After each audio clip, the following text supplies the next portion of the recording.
Halo Sobat Bola Mania, kembali lagi di BRC Official. Ada kabar menarik nih mengenai Derby Suramadu. Striker Persebaya tak gentar hadapi Madura United pemuncak klasemen.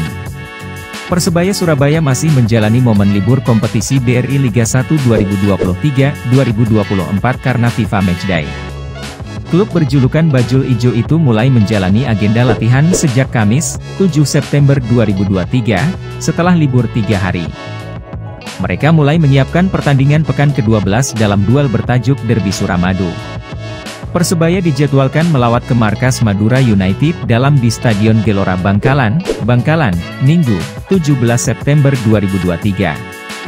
Persebaya memiliki modal berharga dengan tidak terkalahkan dalam 5 pertandingan terakhir, rinciannya 4 menang dan sekali imbang.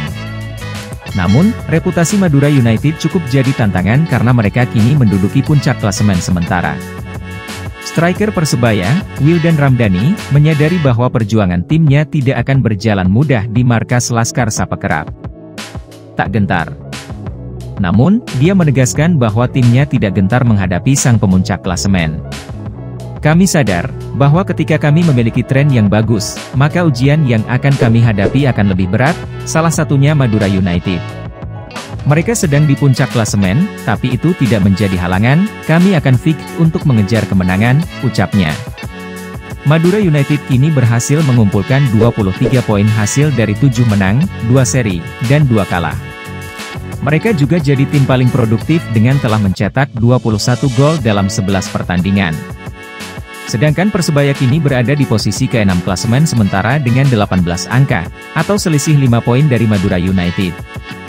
Bajul Ijo meraih 5 menang, 3 seri, dan 3 kalah. Nah itu dia Sobat Bola Mania untuk update kabar kali ini, bagaimana pendapat kalian Sobat? Tulis pendapat kalian di kolom komentar ya Sobat dan jangan lupa untuk like, comment, and subscribe.